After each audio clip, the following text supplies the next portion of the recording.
Welcome to my YouTube channel. मैं इंदु स्वागत करती हूँ आप सभी का अपने यूट्यूब चैनल में गाइस। और आज मैं फिर से लेकर आई हूँ आपके लिए प्रैक्टिस सेट नंबर 5, जो कि बहुत बहुत इंपॉर्टेंस रखता है आपके एग्जाम के पॉइंट ऑफ व्यू से गाइस। आई होप आपको ये वीडियो समझ आ रही होंगी। और अगर गाइस आपने चैनल को सब्सक्राइब नहीं किया है अभी तक तो जल्दी कर लीजिए, क्योंकि ये वीडियोज़ आपके लिए बहुत बहुत बेनिफिशियल हैं गाइस। आई होप आप अपनी तैयारी में लगे होंगे और अच्छे से बूस्ट कर रहे होंगे अपनी तैयारी को मेरी वीडियोस के साथ गाइस। ठीक है, तो चलिए बिना देर किए शुरू करते हैं। और अपना रिस्पॉन्स भी आप मुझे कमेंट्स बॉक्स में लिख के ज़रूर बताइएगा गाइज कि आप इन वीडियोस को कैसे ले रहे हैं, वेदर नेगेटिव और पॉजिटिव जैसे भी आप ले रहे हैं, क्योंकि आपके कमेंट्स मुझे इंस्पायर करेंगे और अच्छी वीडियोस बनाने के लिए। ठीक है, तो चलिए शुरू करते हैं और देखते हैं फर्स्ट क्वेश्चन क्या कहता है। क्वेश्चन नंबर 11 से 13 तक है गाइज ये। इससे पहले अनसीन पैसेज है गाइज, उसकी वीडियोस मैं अलग से बनाकर आपके लिए डालूंगी। ठीक है, क्योंकि अनसीन पैसेज में काफ़ी टाइम लगता है, तो उसकी वीडियो मैं अलग से डालूंगी आपके लिए। वो तभी डालूंगी जब आप मुझे कमेंट्स बॉक्स में लिखेंगे कि आपको वो वीडियो चाहिए। ठीक है, चलिए क्वेश्चन करते हैं guys. Choose the right option for the appropriate clues in the sentence. यहाँ पर पूछा गया है कि ये किस तरह की क्लूज है, कौन सी क्लूज है। हमें यहाँ पर चूज करना है। और ये जो क्वेश्चन है हमारे सामने, question number 11, I know the man who is here. तो ये क्लूज है गाइज। तो ये किस तरह की क्लूज है? क्या ये एडवर्ब क्लूज है, एडजेक्टिव क्लूज है, नाउन क्लूज है, या नन ऑफ दीज?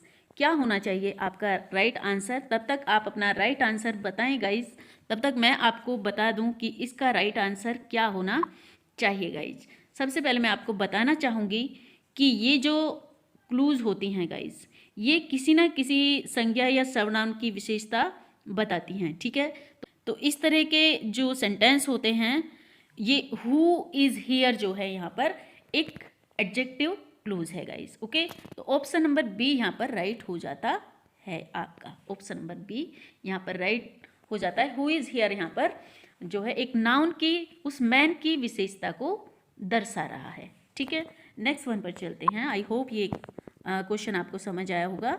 नेक्स्ट देखते हैं। Let us rejoice as we go forward. देखो वी गो फॉरवर्ड यहाँ पर दिया हुआ है, जैसे कि ये। ठीक है, जो ये नाउन क्लूज होती हैं ये कैसे स्टार्ट होती हैं? That, how, what, when ever, why, ये इस तरह के वर्ड से जो है नाउन क्लूज स्टार्ट होती हैं। ठीक है, और सब्जेक्ट जो होता है डायरेक्ट या तो ऑब्जेक्ट होता है। ठीक है, जो सब्जेक्ट होता है ऑब्जेक्ट होता है, या फिर इनडायरेक्ट ऑब्जेक्ट भी हो सकता है, कोई प्रेडिकेट भी हो सकता है, या नॉमिनेटिव केस में भी हो सकता है। ठीक है, ऑब्जेक्टिव ऑफ एक प्रीपोजिशन का ऑब्जेक्टिव भी होता है। ठीक है, एक प्रीपोजिशन के जस्ट बाद जो आता है नाउन, वो भी एक ऑब्जेक्टिव होता है। ठीक है, तो इसको क्या कहेंगे गाइज? इसका राइट आंसर हो जाएगा, ये है एक noun clause, as we go forward. ठीक है, तो यहाँ पर एज के बाद जस्ट आ रहा है ये वी, तो ये हो गया एक noun clause. Option number C यहाँ पर राइट हो जाएगा। I know the place which you mention. यहाँ पर भी क्लूज को पूछा गया, ये कौन सी क्लूज है? ठीक है, तो आई know the place which you mention. तो यहाँ पर देखेंगे आप, ये है एक एडवर्ब की तरह कार्य कर रहा है यहाँ पर। ठीक है, ये क्लूज एक एडवर्ब की तरह कार्य कर रहा है, क्योंकि यहाँ पर एक सबऑर्डिनेट कंजक्शन का यूज़ किया जाता है इसके अंदर। आफ्टर, इफ़, बिकॉज और ऑल दो जैसे वर्ड यहाँ पर यूज किए जाते हैं। ठीक है, और क्या होता है, एक सब्जेक्ट और एक प्रेडिकेट भी इसके अंदर होता है। तो यहाँ पर आप देखेंगे, देखिए आई know the place, I know. ठीक है, the place which you mention, एक सब्जेक्ट हो गया, एक यहाँ पर ये प्रेडिकेट हो गया। ठीक है, तो ये यहाँ पर क्या कर रहा है guys? I know the place which you mention. ठीक है, तो विच से इसको यहाँ पर जोड़ा गया है, सबऑर्डिनेट कंजक्शन से इसको जोड़ा गया है। ठीक है, क्लूज को। तो इस तरह से ये एक एडवर्ब का काम यहाँ पर कर रही है। ठीक है, तो ये ऑप्शन ए यहाँ पर राइट हो जाएगा। Next one, choose the correct alternative part of speech for the underline word.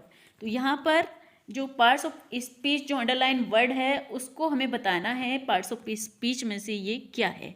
ठीक है, तो यहाँ पर पूछा गया है that cliff is a great challenge to every rock climber.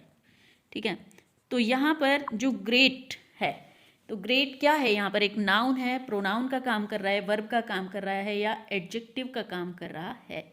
तो ये देखिए ग्रेट चैलेंज बताएगा, जो चैलेंज है वो क्या है, ग्रेट है। चैलेंज यहाँ पर नाउन है और नाउन को जो डिफाइन करता है वो क्या होता है, एडजेक्टिव होता है। ठीक है, तो यहाँ पर ये चैलेंज नाउन के रूप में है, इसको डिफाइन किया है ग्रेट ने, तो ग्रेट क्या हो गया यहाँ पर, एडजेक्टिव हो गया। तो ऑप्शन नंबर डी इसका यहाँ पर राइट हो जाएगा।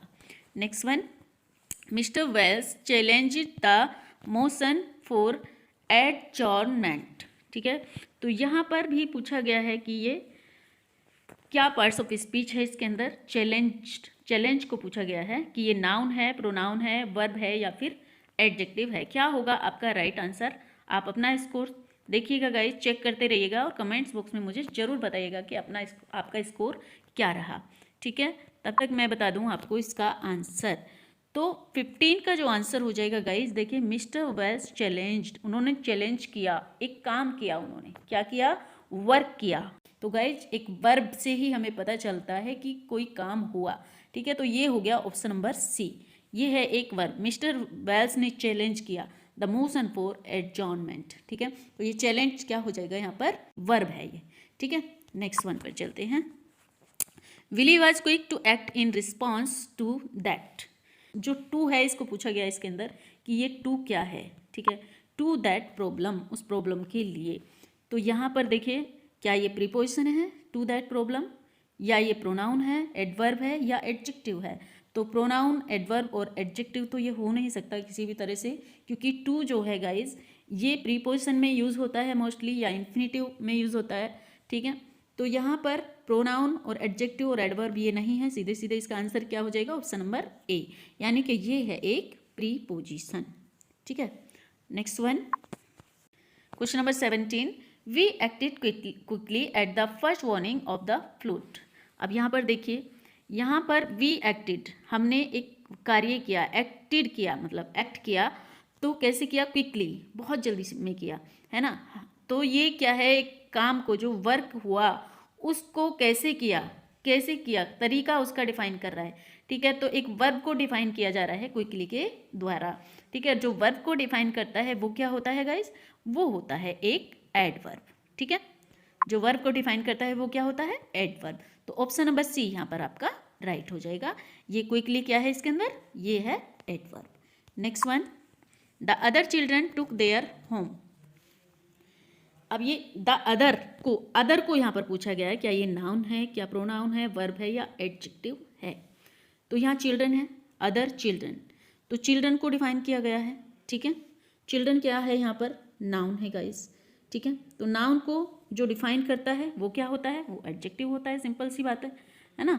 तो यहाँ पर हमारा आंसर हो जाएगा ऑप्शन नंबर डी, यानी कि यहाँ पर नाउन को डिफाइन किया किसने, अदर ने। ठीक है, तो ये अदर क्या हो गया यहाँ पर, एडजेक्टिव हो गया। ऑप्शन नंबर डी यहाँ पर राइट हो जाएगा। He is an old friend of mine, वह मेरा पुराना क्या है, दोस्त है। ठीक है, तो यहाँ पर क्या हो जाएगा आपका राइट आंसर गाइज, क्योंकि फ्रेंड क्या है, फ्रेंड तो किसी को डिफाइन नहीं कर रहा है ना, वो मेरा दोस्त है, मुझसे अटैच है, मेरा दोस्त है, तो एक नाउन की तरह यहाँ पर फ्रेंड काम कर रहा है। ठीक है, एक फ्रेंड जो है वो एक नाउन है। ठीक है, तो ऑप्शन नंबर बी यहाँ पर आपका राइट हो जाएगा, ऑप्शन नंबर बी। ठीक है, next one, well I don't think I will be home before. यहाँ पर वेल को पूछा गया है कि वेल क्या है, एडजेक्टिव है, इंटरजेक्शन है, प्रीपोजिशन है या प्रोनाउन है। तो क्या होगा आपका राइट आंसर गाइस, ये जो वेल है, well I don't think I will be home before, तो ये एक एडजेक्टिव की तरह काम यहाँ पर नहीं कर रहा है। ठीक है, प्रीपोजिशन भी ये नहीं है और प्रोनाउन भी ये नहीं है, क्योंकि वेल किसी नाउन के स्थान पर हम यूज़ नहीं करते हैं। ठीक है, तो सीधी सी बात है, इसका जो राइट आंसर हो जाएगा ऑप्शन नंबर बी हो जाएगा, यानी कि ये इंटरजेक्शन है। ये जो सेंटेंस है ये इंटरजेक्शन का सेंटेंस है और ये इसी तरह से शुरू होते हैं इंटरजेक्शन के सेंटेंस। तो वेल यहाँ पर इंटरजेक्शन है, ऑप्शन नंबर बी यहाँ पर आपका राइट हो जाएगा, option number B. Next one, should we stay in a hotel or in a youth hostel? Should we stay in a hotel or in a youth hostel? तो यहाँ पर और से दो सेंटेंसेस को जोड़ा गया है गाइस। तो क्या होना चाहिए ये आपका राइट आंसर यहाँ पर? तो गाइस यहाँ पर जो जब हम दो क्लूज को एक साथ जोड़ते हैं, एक जो कंजक्शन होता है वो, ठीक है, जो कोऑर्डिनेट कंजक्शन इसको कहते हैं हम गाइस। जो कोऑर्डिनेट कंजक्शन होता है वो दो सेंटेंसेस या दो क्लूज को आपस में जोड़ता है। तो और ने जोड़ा है यहाँ पर दो क्लूज को, तो ये हो जाएगा ऑप्शन नंबर डी आपका यहाँ पर राइट हो जाएगा। ये एक कंजक्शन है और, यहाँ पर जो और है ये क्या है? एक कंजक्शन है। नेक्स्ट वन देखिए, डायरेक्शन क्वेश्चन नंबर 22 to 25 क्या है यहाँ पर? Choose the correct alternative part of speech for the underline words. तो यहाँ पर भी पार्ट्स ऑफ स्पीच को चूज करना है हमें अंडरलाइन वर्ड्स से गाइस। तो देखिएगा क्या है इसके अंदर, क्या पूछा गया है। क्वेश्चन नंबर 22 है, his father is the chairman. The underline phrase is. The chairman क्या है इसके अंदर? सब्जेक्ट है, सब्जेक्ट कॉम्प्लीमेंट है, ऑब्जेक्ट है या ऑब्जेक्ट कॉम्प्लीमेंट है गाइस। तो यहाँ पर जो उसके पापा हैं उसी को यहाँ पर डिफाइन किया है गया है कि वो क्या हैं। उसके जो फादर हैं वो क्या हैं यहाँ पर डिफाइन किया गया है। किसी नाउन को जब डिफाइन किया जाता है वो एक सब्जेक्ट कॉम्प्लीमेंट भी होता है गाइस, ठीक है। तो यहाँ पर ऑप्शन बी आपका यहाँ पर राइट हो जाता है कि ये एक सब्जेक्ट कॉम्प्लीमेंट है। एक सब्जेक्ट है, हिज फादर क्या है, ये एक सब्जेक्ट है, उसको यहाँ पर कॉम्प्लीमेंट दिया गया है कि वो क्या है, एक चेयरमैन हैं। तो ऑप्शन नंबर बी यहाँ पर आपका राइट हो जाएगा। Next one, which tense is use for an action just completed? कौन सा टेंस जो है यूज होता है for an action just completed, जो अभी अभी कंप्लीट हुआ है, जो वर्क अभी अभी कंप्लीट हुआ हो, उसके लिए हम कौन सा टेंस यूज करते हैं? क्या वो सिंपल प्रेजेंट टेंस होता है या सिंपल पास्ट होता है या प्रेजेंट परफेक्ट होता है, प्रेजेंट कंटिन्यूअस होता है? क्या होना चाहिए आपका राइट आंसर गाइस? तब तक आप देखिए, तब तक मैं बता दूं आपका राइट आंसर क्या होगा। जो वर्क अभी अभी कंप्लीट हुआ है उसके लिए हम यूज करते हैं प्रेजेंट परफेक्ट। जैसे मैंने पढ़ाई कर ली है, मैंने खाना खा लिया है ना, इस तरह के जो सेंटेंस होते हैं, ठीक है। तो ये हो जाएगा present perfect. Option number C यहाँ पर आपका राइट हो जाएगा। I have done my homework, मैंने अपना होमवर्क कर लिया है। तो इस तरह से हैज़ हैव के साथ ये सेंटेंस बनते हैं और वर्ब की थर्ड फॉर्म का यूज इनके अंदर होता है। Next one, question number 24, indicate the tense of the following tense. तो यहाँ पर भी हमें टेंस को इंडिकेट करना है इन सेंटेंस में। I have sent a letter to him, तो यहाँ पर कौन सा टेंस है? प्रेजेंट इंडेफिनिट टेंस है, पास्ट परफेक्ट टेंस है, प्रेजेंट परफेक्ट टेंस है या प्रेजेंट परफेक्ट कंटिन्यूअस टेंस है? क्या होगा आपका राइट आंसर? तो गाइस आई हैव, अभी मैंने बताया कि आई हैव और वर्ब की थर्ड फॉर्म हम कहाँ पर यूज करते हैं? प्रेजेंट परफेक्ट टेंस में यूज करते हैं। तो ऑप्शन नंबर सी यहाँ पर इसका राइट हो जाएगा, प्रेजेंट परफेक्ट टेंस में। I have sent a letter to him, मैंने उसे लेटर भेज दिया है। Next one, which of the following is in possessive case? यहाँ पर हमें देखना है कि पॉसेसिव केस में कौन सा है यहाँ पर, ठीक है। तो पॉसेसिव केस में जो है गाइस, यहाँ पर सीधे सीधे आप देखिए, आई मी और यू नहीं है, आई फर्स्ट पर्सन है, यू सेकेंड पर्सन है, ठीक है, मी भी फर्स्ट पर्सन है, और माइन क्या है? मी का जो माइन है वो पॉसेसिव केस में हम यूज़ करते हैं गाइस। तो ये ऑप्शन नंबर डी इसका राइट आंसर हो जाएगा, ये हो जाएगा mine. Next one, in which country is the story of Othello set?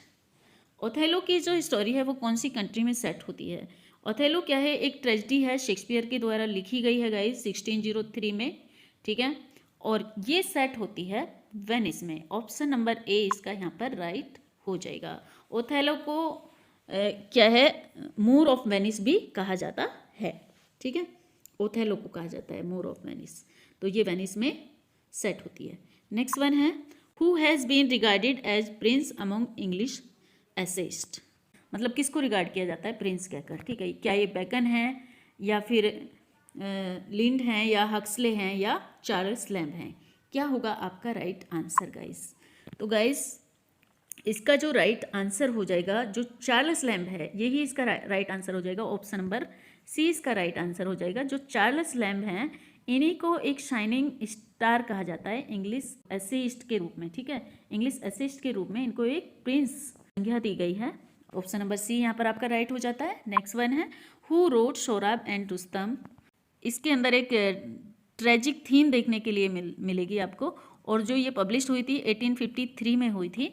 तो कौन है इसके राइटर? क्या ये वर्ड्सवर्थ हैं, या फिर ये स्विनबर्न है, या मैथ्यू आर्नोल्ड हैं, या फिर टेनिसन है गाइज? तो क्या होना चाहिए आपका राइट आंसर? तो गाइज ये लिखी है मैथ्यू आर्नोल्ड ने। ऑप्शन नंबर सी इसका यहाँ पर राइट हो जाएगा। ये सोराब और रुस्तम लिखी गई है मैथ्यू आर्नोल्ड के द्वारा, और इसे पब्लिश कराया था इन्होंने 1853 में।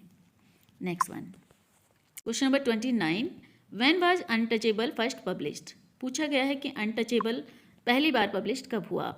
और तो यहाँ पर मैं आपको बता दूँ, ये जो अनटचेबल है गाइज, ये एक नॉवल है। ये लिखा है मुल्क राज आनंद ने। जो अनटचेबल है ये मुल्क राज आनंद ने लिखा है गाइज, और ये पहली बार पब्लिश हुआ था 1935 में। यानी कि ऑप्शन नंबर ए आपका यहाँ पर राइट हो जाएगा। ऑप्शन नंबर ए 1935 में ये पब्लिश हुआ था। मुल्क राज आनंद का ये एक नॉवल है। चलिए next one, in which Shakespearean play does the following occur? The bright day is done and we are for the dark. यानी कि ये जो लाइन है शेक्सपियर के कौन से प्ले में आपको देखने के लिए मिलती हैं? तो क्या ये एंटोनी एंड क्लियोपेट्रा में है, या हेमलेट में है, या किंग लियर में है, या मेजर फॉर मेजर में है? क्या होना चाहिए आपका राइट आंसर? तो गाइज ये लाइनें हमें देखने के लिए मिलती हैं एंटोनी एंड क्लियोपेट्रा में। यानी कि ऑप्शन नंबर ए यहाँ पर आपका राइट हो जाएगा। ये लाइनें जो है 1606 में जो शेक्सपियर ने लिखा था अपना ये एंटोनी एंड क्लियोपेट्रा, उसी की ये लाइनें हैं, ठीक है। ये एक लव स्टोरी है, एक हिस्टोरिकल लव स्टोरी है गाइज, शेक्सपियर ने जो लिखी है 1606 में। Next one, एल्यूजन। एल्यूजन क्या होता है? क्या ये एक सिनोनिम ऑफ रेफरेंस होता है, या फिर एक सिनोनिम ऑफ पोएट्री होता है, या एन इनडायरेक्ट और पासिंग रेफरेंस होता है टू समवन, या फिर नन ऑफ दीज? क्या होना चाहिए यहाँ पर राइट आंसर? एक इनडायरेक्ट और पासिंग रेफरेंस होता है टू समवन, किसी के लिए गाइज। एक इनडायरेक्ट और पासिंग रेफरेंस होता है जो एल्यूजन होता है गाइज। जैसे कि हम यहाँ पर एक एग्जाम्पल ले लेंगे किंग लियर का। जो किंग लियर की जो स्टोरी है, एक ग्रेट ट्रेजेडी है ये, ठीक है। विलियम शेक्सपियर ने लिखी है 1605 से 1606 के बीच में, और ये एक एरोमेटिक वर्जन है, ठीक है। जो किंग लियर है उसकी 3 डॉटर्स हैं, उसकी स्टोरी का एक एरोमेटिक वर्जन है गाइज। तो इसी तरह की स्टोरीज को एक एल्यूजन के रूप में भी हम ले सकते हैं। तो ऑप्शन नंबर सी यहाँ पर आपका राइट हो जाएगा। Option number C. एक मिनट,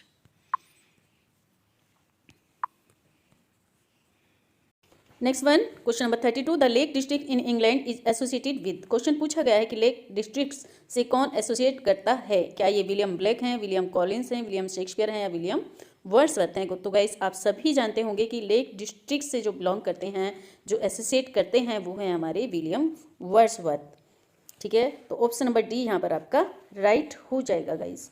ये जो वर्ड्सवर्थ हैं ये एक रोमांटिक पोएट हैं, और यही एसोसिएट करते हैं लेक डिस्ट्रिक्ट से। और जो इनके रेजिडेंस हैं वो दूसरे प्लेस भी हैं गाइस, डव कॉटेज है, ठीक है, और एक एलन बैंक है ग्रासमेयर, एलन बैंक ग्रासमेयर है, ठीक है, और दूसरा एक राइडल माउंट भी है, ठीक है। ये सभी इनके रेजिडेंस रहे हैं। Next one, question number 33, the kind Claudius was killed by. इसको काइंड कहा गया है। काइंड कैसे हो सकता है Claudius guys? Kind Claudius was killed by, किसके द्वारा डेथ हुई क्लॉडियस की? तो गाइज ये हेमलेट के द्वारा हुई। ये हेमलेट के अंकल हैं गाइज, जो उनकी फादर के डेथ के बाद, हेमलेट के फादर की डेथ के बाद उनकी हेमलेट की मदर से शादी कर लेते हैं विद इन 1 मंथ, ठीक है। तो इनकी जो डेथ होती है वो हेमलेट के द्वारा होती है। ऑप्शन बी यहाँ पर आपका राइट हो जाता है, ठीक है। The old familiar faces was written by. Old familiar faces किसके द्वारा लिखा गया है गाइस? ये एक वर्क है। क्या ये रस्किन ने लिखा है, चार्ल्स लैम्ब ने लिखा है, या J.S. मिल ने लिखा है, या इनमें से किसी ने भी नहीं? क्या होगा आपका राइट आंसर?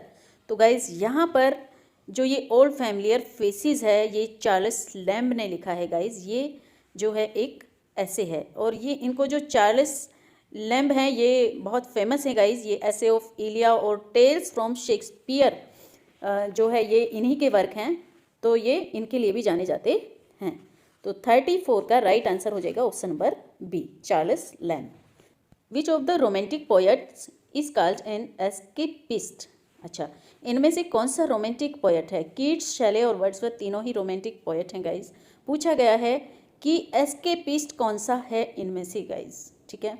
तो क्या होगा आपका right answer? Option number A यहाँ पर राइट है। जो जॉन कीट्स हैं ये एक रोमांटिक पोएट हैं अपने समय के, ठीक है, क्योंकि ये बहुत ही एस्केपिस्ट थे अपने आप में, इनको माना जाता था मोस्ट एस्केपिस्ट, ठीक है। और उनका जो वर्क था लामिया और एव ऑफ सेंट एग्निस, ठीक है, ये एक ग्रेट ऑड माने जाते हैं इनके, ठीक है। तो यहाँ पर राइट आंसर हो जाएगा option A. Next one, cowards die many times before their death, the valiant never taste of death at once.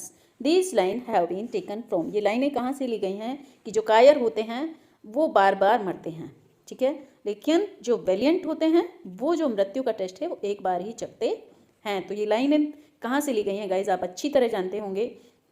ये जो लाइनें हैं ऑप्शन बी यहाँ पर हमारा राइट हो जाएगा, जूलियस सीजर की हैं।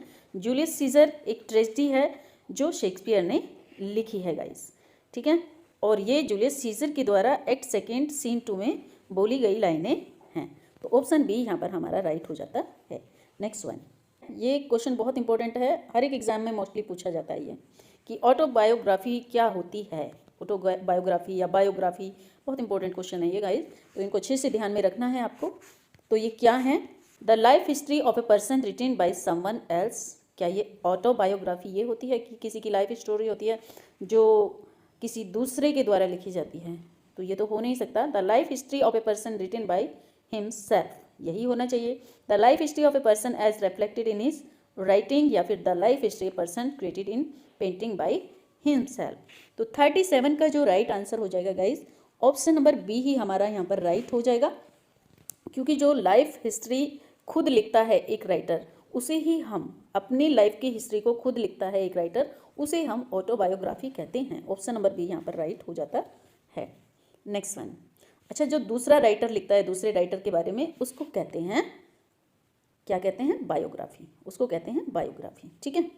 चलिए, यहाँ पर पूछा गया है who is the heroine in Shakespeare's the Tempest. इसका आंसर तो आप इजीली बता देंगे। जो शेक्सपियर का द टेम्पेस्ट प्ले है गाइज, ठीक है, तो इसकी हीरोइन का नाम पूछा गया है। क्या है इसकी हीरोइन का नाम? तो इसकी हीरोइन का नाम है ऑप्शन नंबर डी, यहाँ पर आपका राइट हो जाएगा, मिरांडा, ठीक है। इसमें ये एक ही लड़की होती है जिसका नाम होता है मिरांडा, ठीक है, डॉटर ऑफ प्रोस्पेरो, प्रोस्पेरो की ये बेटी होती है, ठीक है। Next one, romanticism and idealism are the main feature of. पूछा गया है कि रोमांटिसिज्म और आइडियलिज्म किसके मेन फीचर हैं गाइज? तो क्या ये रोमांटिक लिटरेचर के हैं, या विक्टोरियन लिटरेचर के हैं, या एलिजाबेथन लिटरेचर के हैं, या अगस्टन लिटरेचर के हैं? तो क्या होगा आपका राइट आंसर? तो गाइज जो रोमांटिसिज्म और आइडियलिज्म हैं ये फीचर्स हैं एलिजाबेथन लिटरेचर के। ऑप्शन नंबर सी यहाँ पर आपका राइट हो जाता है। एलिजाबेथन लिटरेचर में ये रोमांटिसिज्म और आइडियलिज्म आपको देखने के लिए मिलेंगे। Next one, homonym are word that. Homonym क्या होते हैं? किस तरह के ये वर्ड होते हैं जो होमोनिम होते हैं? क्या ये ऑप्शन नंबर ए में देखिए, are pronounced differently but have the same meaning. क्या ऐसा होता है कि डिफरेंटली प्रोनाउंस किए जाएं और उनकी सेम मीनिंग हो? ये तो नहीं होते। Refer to both the male and female of the human species. क्या ये होते हैं गाइज? ये भी नहीं होते। Are spelled similarly but have different meaning. बिल्कुल guys. Refer to people who live in houses with similar structure. तो गाइज इसका जो राइट आंसर हो जाएगा ऑप्शन नंबर सी यहाँ पर आपका राइट हो जाएगा। ये जो स्पेल्ड किए जाते हैं, जो इनकी स्पेलिंग होती है वो मैच करती हुई होती है, सिमिलरली होती है, मतलब मैच करती हुई स्पेलिंग होती है, प्रोनाउंस भी सेम होता है इनका, प्रोनाउंसिएशन भी, लेकिन जो मीनिंग इनकी होती है वो डिफरेंट होती है, ठीक है, डिफरेंट मीनिंग होती है। जैसे हम यहाँ पर एक वर्ड ले लेंगे, राइट एंड राइट। एक राइट होता है जो आर से शुरू होता है, RIGHT, राइट, इसका मतलब होता है बिल्कुल ठीक, ठीक है। और एक होता है WRITE, राइट। तो ये क्या हो जाता है, ये इसका मतलब हो जाता है लिखना, लेकिन प्रोनाउंस दोनों को एक ही तरह से किया जाता है, राइट राइट, ठीक है। तो इस तरह के ये होमोनिम होते हैं। चलिए नेक्स्ट क्वेश्चन है, plagiarism is a well known word and concept in a academic circle. The word plagiarism plagiarius in Latin however meant, यानी कि लैटिन में इसका मीनिंग क्या होता है, यहाँ पर पूछा गया है प्लेगियरिज्म का। तो क्या होगा आपका राइट आंसर, क्या ये ट्रिकस्टर ए चीट होता है, या एक क्वैक ए स्विडलर होता है, या लोफर ए लाउट होता है, या टॉर्चनर ए प्लंडर होता है। तो क्या होगा आपका राइट आंसर गाइज। तो इसका जो राइट आंसर होगा ऑप्शन नंबर डी है गाइज, यहाँ पर इसका ए टॉर्चनर एंड ए प्लंडरर, ठीक है। इसका मीनिंग होता है किडनैपर, ठीक है। Question number 42, anxiety of influence the term has been coined by. Anxiety of influence एक टर्म है, ये किसके द्वारा कॉइन किया गया है, पूछा गया है। क्या ये लॉयनल ट्रिलिंग का है, या हैरोल्ड ब्लूम का है, या क्लिंट ब्रोक का है, या डेरिडा का है, ठीक है गाइज। तो क्या होना चाहिए आपका राइट आंसर। तो गाइज यहाँ पर जो राइट आंसर हो जाएगा आपका, ये हैरोल्ड ब्लूम ने गाइज इसको 1973 में गाइज जो है कॉइन किया था, ठीक है, हैरोल्ड ब्लूम ने, यानी कि ऑप्शन नंबर बी आपका यहाँ पर राइट हो जाएगा। Next one, paradox and tension are critical term promoted by. Paradox और टेंशन जो है ये क्रिटिकल टर्म्स हैं, और ये किसके द्वारा प्रमोट किए गए हैं। क्या ये टेट एंड ब्रोक्स हैं, वर्ड्सवर्थ एंड कोलरिज हैं, पाउंड एंड इलियट हैं, या जॉनसन एंड पीटर हैं। क्या होगा आपका राइट आंसर, ठीक है। तो यहाँ पर जो राइट आंसर हो जाएगा गाइज, ये टेट और ब्रोक्स हो जाएंगे ए। इन्होंने जो है ये जो पैराडॉक्स और टेंशन है, ये क्रिटिकल टर्म है गाइज, और ये एलन टेट के द्वारा जो है प्रमोट किया गया है, एलन टेट के द्वारा। टेट एंड ब्रोक्स इसका राइट आंसर है, ऑप्शन नंबर ए यहाँ पर आपका आंसर हो जाएगा। Next one, question number 44, which plays featuring a hero who must overcome evil were allegorical in nature, ठीक है। तो यहाँ पर पूछा गया है कि वो किस तरह के प्लेज होते हैं, जो एक हीरो होता है, जिसमें जो हीरो होता है वो बुराई पर विजय प्राप्त करता है, ठीक है, ओवरकम करता है। तो क्या ये मिस्ट्री प्ले होते हैं, या मिरेकल प्ले होते हैं, या मोरालिटी प्ले होते हैं, या मोनोलॉग्स होते हैं। क्या होना चाहिए आपका राइट आंसर गाइज। यहाँ पर हमारा आंसर हो जाएगा गाइज यहाँ पर ऑप्शन नंबर सी, ये मोरालिटी प्ले होने चाहिए। तो ऑप्शन नंबर सी यहाँ पर हमारा राइट हो जाता है। मोरालिटी प्ले का ये फीचर होता है जहाँ पर हीरो बुराई पर विजय प्राप्त करता है। चलिए next one, John Milton is known as.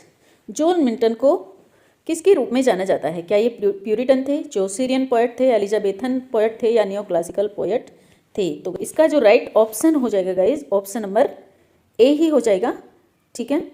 यहाँ पर जो जॉन मिल्टन है गाइज, ये प्यूरिटन थे। ऐसा बिलीव किया जाता था कि ये जो है बाइबल की ऑथोरिटी पर बिलीव करते थे, ठीक है, और अपोज थे ये जो वहाँ के चर्च थे इंग्लैंड के, और वहाँ की मोनार्की थी उसके ये अपोज थे गाइस, उसके ये विरोध में थे, ठीक है। तो ये एक प्यूरिटन थे। ऑप्शन नंबर ए यहाँ पर हमारा राइट हो जाता है। Next one, where was Milton buried. Milton को कहाँ बरी किया जाता है गाइस, पूछा गया है मिल्टन को कहाँ दफनाया गया था। तो यहाँ पर in the church of Saint Giles Cripplegate, या फिर एट वेस्टमिनिस्टर ग्रेवयार्ड, या फिर इन स्पेन, या फिर एट सेंट पीटर्स चर्च। क्या होगा आपका राइट आंसर। तो गाइज इसका जो राइट आंसर हो जाएगा ऑप्शन नंबर ए हो जाएगा, जो इनको दफनाया गया था church of Saint Giles Cripplegate में दफनाया गया था। ऑप्शन नंबर ए यहाँ पर राइट हो जाएगा आपका। John Dryden in his heroic tragedy all for love take the story of Shakespeare. अच्छा, जो जॉन ड्राइडन की ऑल फॉर लव है गाइज, ये स्टोरी शेक्सपियर के किस वर्क से ली गई है, ठीक है। ये शेक्सपियर के वर्क से ली गई स्टोरी है ऑल फॉर लव, ठीक है। तो शेक्सपियर का कौन सा वर्क है जिससे ये स्टोरी ली गई है। क्या ये ट्रायलस एंड क्रेसिडा है, या मर्चेंट ऑफ वेनिस है, मेजर फॉर मेजर है, या एंटोनी ऑफ एंड क्लियोपेट्रा है। तो क्या होगा आपका राइट आंसर। तो गाइज यहाँ पर जो आपका राइट आंसर होगा वो होगा एंटोनी एंड क्लियोपेट्रा। इसी से ये स्टोरी ली गई है। ड्राइडन ने जो है 1677 में इसे कंपोज किया था ऑल फॉर लव को, ठीक है। तो एंटोनी एंड क्लियोपेट्रा से ये ली गई है। ऑप्शन नंबर डी यहाँ पर हमारा राइट हो जाता है। Next one, the period of queen Victorian reign is, यहाँ पर पूछा गया है क्वीन विक्टोरिया का टाइम पीरियड गाइस। तो ये कब से कब तक है? क्या ये 1830 से 1900 तक है, या 1837 से 1901 तक है, या 1830 से 1901 तक, या 1837 से 1900 तक? क्या होगा आपका राइट आंसर?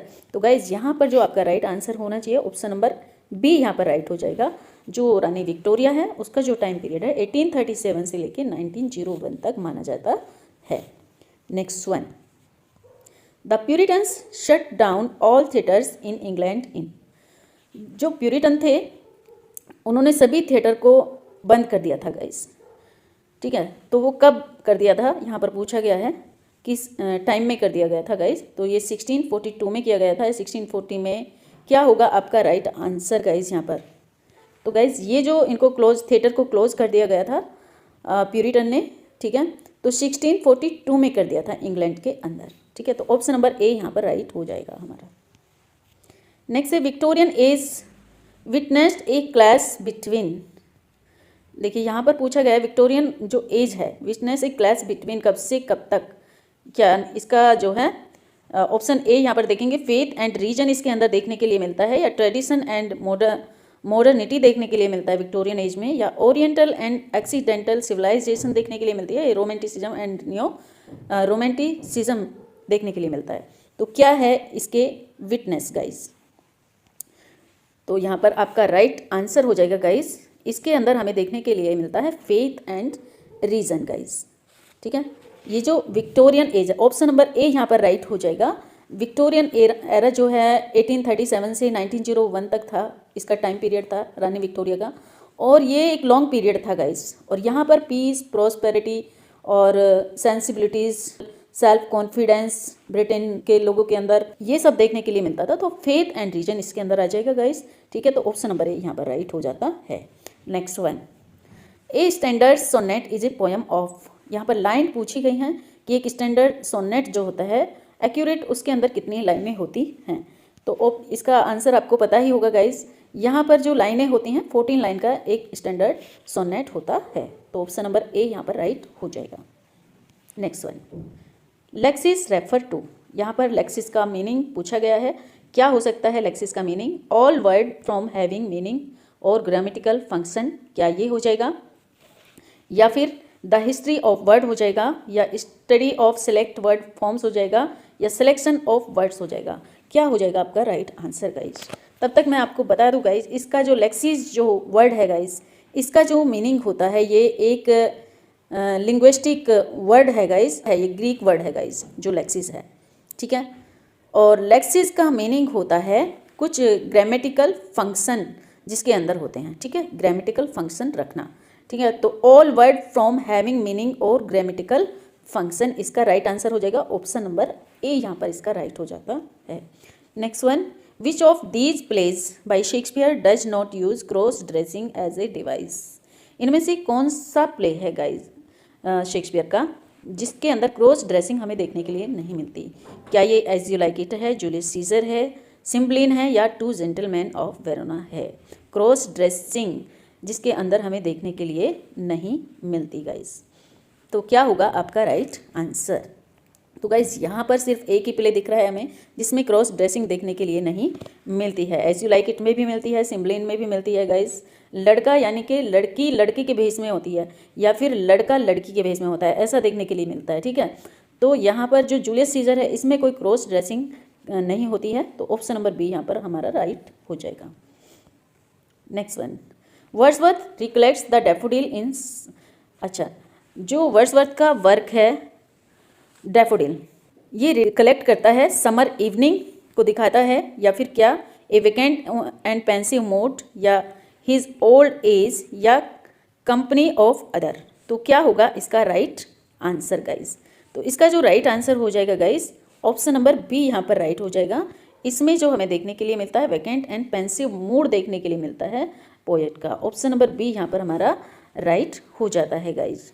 ठीक है, जो वर्ड्सवर्थ का जो डैफोडिल्स है, ठीक है, ये इसका राइट आंसर हो जाएगा। Next one, question number 60, the globe theatre open in. अच्छा, ग्लोब थिएटर को ओपन कब किया गया था? तो ग्लोब थिएटर को क्लोज कर दिया गया था 1642 में गाइस। और पूछा गया है कि इनको ओपन कब किया गया था। ठीक है, स्टार्टिंग में सबसे पहले जब इन्हें ओपन किया गया था तो कब किया गया था। ठीक है, तो ये ओपन हुए थे 1599 में। ऑप्शन नंबर सी यहाँ पर आपका राइट हो जाएगा।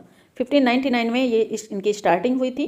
ठीक है, और इनको क्लोज कर दिया गया था 1642 में। ठीक है, next one, question number 61 to 64। यहाँ पर देखिए क्या पूछ रहा है, choose the appropriate preposition for the given sentence. यहाँ पर हमें प्रीपोजिशन चूज करनी है सेंटेंस के लिए। ठीक है, तो क्वेश्चन है हमारा 61, today there is more emphasis dash obtain expertise and global exposure. ठीक है, तो क्या हो जाएगा आपका राइट आंसर गाइस यहाँ पर। ठीक है, देखिए यहाँ पर जो है today there is more emphasis, तो क्या ये एंड ऑब्टेन तो होगा नहीं, क्योंकि यहाँ पर कोई दो सेंटेंसेस या दो वर्डों को तो जोड़ा नहीं जा रहा है। फोर भी नहीं होगा। ठीक है, मोस्ट एम्फेसिस मोस्ट ऑब्टेन भी नहीं होगा गाइस। तो यहाँ पर हमारा राइट आंसर हो जाएगा ऑप्शन नंबर डी, ऑन यहाँ पर आएगा। Today there is more emphasis on obtain expertise and global exposure. ठीक है, तो ये हमारा राइट आंसर हो जाएगा ऑप्शन नंबर डी, यहाँ पर हमारा राइट हो जाएगा। Next one, did you arrive there dash night. ठीक है, तो यहाँ पर जो पूछा गया है, देखिए did you arrive there night, तो क्या ये एट होगा, थ्रो होगा, इन होगा, ऑन होगा। तो ऑन नाइट तो कभी होता नहीं, थ्रो नाइट और इन नाइट भी नहीं होता, तो एट नाइट यहाँ पर राइट होगा गाइस। ऑप्शन नंबर ए यहाँ पर हमारा राइट हो जाएगा। तो एक निश्चित समय बिंदु के लिए इसको यूज किया जाता है एट को। ठीक है, चलिए next one, we will supply the goods dash receipt of your order. हमारा जो राइट आंसर हो जाएगा, तो क्या ये एट होगा, फोर होगा, इन होगा या ऑन होगा। ऑप्शन नंबर डी यहाँ पर आपका राइट हो जाएगा, ऑन। ठीक है, चलिए नेक्स्ट पर चलते हैं। Let's decide dash the date dash the next meet. तो यहाँ पर जो राइट आंसर हमारा होना चाहिए, let's decide on the date for the next meet, यानी कि नेक्स्ट मीटिंग के लिए हमें जो है डिसाइड करनी है। ठीक है, ऑन द डेट, तो यहाँ पर राइट आंसर हमारा डी हो जाएगा। ठीक है, let's decide on the date for the next meeting. Next one, choose the appropriate article for the given sentence. यहाँ पर भी हमें आर्टिकल का यूज़ करना है। तो I am making mom and dad, तो यहाँ पर देखिए Christmas present, I will stand through dash mail. अब यहाँ पर देखिए क्रिसमस प्रेजेंट है, ये क्रिसमस प्रेजेंट के लिए that I will send through the mail, यहाँ पर होना चाहिए, लास्ट में द होना चाहिए, थ्रो द मेल। तो ऑप्शन नंबर ए ही यहाँ पर हमारा राइट हो जाएगा। I am making mom and dad a Christmas present, क्योंकि यहाँ पर क्रिसमस प्रेजेंट क्या है गाइस, ये एक प्रॉपर नाउन के रूप में नहीं दिखाया गया है, ये एक गिफ्ट है क्रिसमस प्रेजेंट। ठीक है, और that I will send through the mail, जिसे मैं मेल के द्वारा भेजने वाला हूँ। तो ऑप्शन नंबर ए यहाँ पर आपका राइट हो जाता है। Next, AICTE is all set to deliver lethal blow to all those institutions that are not followed their prescribed norms। तो यहाँ पर जो आपका राइट आंसर हो जाएगा गाइज, AICTE जो है गाइज यहाँ पर एक प्रॉपर जो है फॉर्म है गाइज। ठीक है, और इसके पहले द का यूज़ करना उचित होगा। यहाँ पर the AICTE is all set to deliver a lethal blow to all those institutes that are not followed their prescribed norms। तो ऑप्शन नंबर ए ही यहाँ पर हमारा राइट हो जाता है, ऑप्शन नंबर ए। ओके गाइज, तो ये थे 58 क्वेश्चन जो हमने सॉल्व किए। अब एक ग्रामर से और एक लिटरेचर से दो क्वेश्चन मैं आपको दे रही हूँ, उनके आंसर आप मुझे कमेंट्स बॉक्स में लिखकर बताएंगे और अपना स्कोर भी बताएंगे कि आपका स्कोर क्या रहा। So thanks for watching this video. मिलते हैं नेक्स्ट वीडियो में, तब तक के लिए गुड बाय।